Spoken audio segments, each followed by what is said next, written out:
یکم محرم الحرام امیر المومنین خلیفۃ المسلمین جانشین مصطفیٰ جبل استقامت اور رسول اللہ کے دین کا بہت بڑا سپاہی حضرت عمر فاروق رضی اللہ تعالی عنہ، جناب عمر کا نام صرف کام نہیں، حضرت عمر کا نام انقلاب برپا کر دیتا ہے۔ حضرت عمر کا نام کفر کے ایوانوں میں جبر، ظلم، شرک کی وادیوں میں جب حضرت عمر کا نام بھی لیا جائے تو بے ایمان کانپنا شروع ہو جاتے۔ حضرت عمر فاروق رضی اللہ تعالی عنہ، حضرت عمر معمولی شخص نہیں، معمولی آدمی نہیں۔ کچھ لوگ صدیوں کے بعد پیدا ہوتے ہیں اور کچھ لوگ ایسے ہوتے ہیں جو ایک ہی بار پیدا ہوتے ہیں، ان جیسا دوسرا پیدا ہوتا ہی نہیں، دوسرا ان طرح کا پیدا ہوتا ہی۔ حضرت عمر رضی اللہ تعالی عنہ جیسی شخصیات پیدا ہی نہیں ہوتی دوبارہ۔ سارے صحابہ در رسالت مآب پہ خود آئے۔ یہ وہ عظیم شخص ہے جسے اللہ کے محبوب نے اللہ سے مانگ کے لیا، کہا اے اللہ یہ مجھے دے دے، اللہ سے مانگ کے لیا ہے۔ اس لیے صوفیاء کہتے ہیں کچھ مرید ہوتے ہیں، کچھ مراد ہوتے ہیں، کچھ مرید ہوتے ہیں، کچھ مراد ہوتے ہیں۔ مرید وہ ہوتا ہے جو چل کے آتا ہے، آ کے مرید ہوتا ہے۔ مراد وہ ہوتا ہے جسے کہا جاتا ہے کہ یہ کبھی میرا بن جائے نا، یہ کبھی آ جائے نا، میرا بن جائے، اس کو مراد کہتے ہیں۔ حضرت عمر مصطفیٰ کریم کی مراد ہے، حضور کی مراد ہے۔ اللہم اعز الاسلام بے اسلام عمر ابن خطاب، اے اللہ اسلام کو عزت دے دے، میرے عمر کو کلمہ پڑھنے کی توفیق عطا فرما دے۔ اور کیسے دعا مانگی؟ اور یار حضرت عمر کی تو اس فضیلت کا کوئی جواب نہیں دے سکتا۔ میرے رسول پاک علیہ السلام سب کے لیے دعا مانگتے ہیں نا، حضور کی دعا عام ہے، لیکن مصطفیٰ کریم نے کعبے کا غلاف تھام لیا اور غلاف کعبہ کو حضور نے سینے سے لپٹایا اور سینے سے چمٹا کے کہا اے اللہ میں نے تو کبھی سوال ہی زیادہ نہیں کیے، میں کرنے آیا ہوں، مجھے عمر دے دے، عمر دے دے۔ حضور نے مانگ کے لیا۔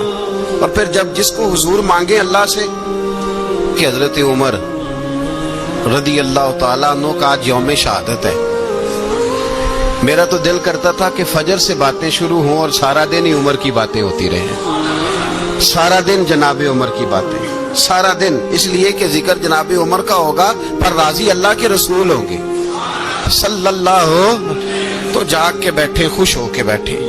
ہمارے ہاں منایا ہی نہیں جاتا، بابے اللہ کیتا ساؤن بھادروں اسو کتا تے منڈے جنوری فروری، تو اسلامی سال بھی گیا اور وہ تاریخیں بھی ساری گئیں۔ یکم محرم امت مسلمہ کے لیے بہت بڑا دن ہے، بہت بڑا دن۔ یہ شہادت ہے حضرت عمر فاروق کی رضی اللہ تعالی عنہ۔ یہاں چھوٹی چھوٹی باتوں پہ گورنمنٹ چھٹی کرتی پھرتی ہے، چھوٹی چھوٹی باتوں، الیکشن ہو گیا تو چھٹی، فلاں جگہ پہ تھوڑا سا کسی نے خبر دے دی کہ کوئی پریشانی ہے تو چھٹی، فلاں جگہ یہ ہو گیا تو چھٹی، یہاں تک کہ فلاں وزیر صاحب فلاں علاقے میں آئیں گے تو سارے علاقے کو چھٹی۔